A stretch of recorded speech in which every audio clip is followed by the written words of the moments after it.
یہ عمل ان افراد کے لیے ہے جو بے روزگار ہیں یا رزق میں برکت نہیں ہے۔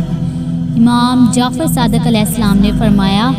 جمعے کے دن صبح طلوع آفتاب سے لے کر غروب آفتاب تک کسی بھی وقت سورہ صافات کی تلاوت کریں اور ہر روز استغفار زیادہ سے زیادہ کریں۔ استغفر اللہ ربی و اتوب الیہ اور سورہ انا انزلنا کی تلاوت کریں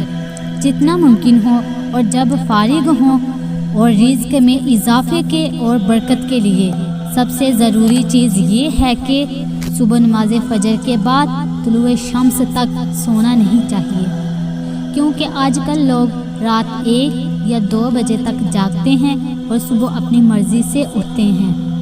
نماز فجر کے وقت اللہ اپنے فرشتوں کو صدا دیتا ہے کہ اے فرشتوں، اس روئے زمین پر جو بھی جاگ رہا ہے اور مجھے سجدہ کر رہا ہے اور مجھ سے مانگنے کے لیے اس نے ہاتھوں کو بلند کیا ہے، تو جلدی سے اس کو رزق، عزت، شہرت اور اولاد دو۔ اور سنت نبوی صلی اللہ علیہ وآلہ وسلم ہے کہ اپنے اہل و عیال سے اچھا سلوک رکھو،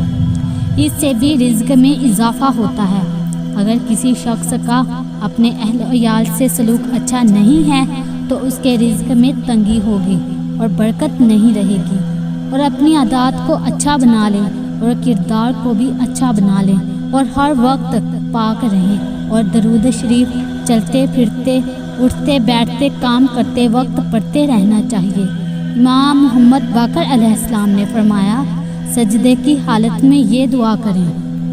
یا خیر المسئولین و یا خیر المعطین ارزقنی وارزق عیانی من فضلک فإنک ذو الفضل العظیم۔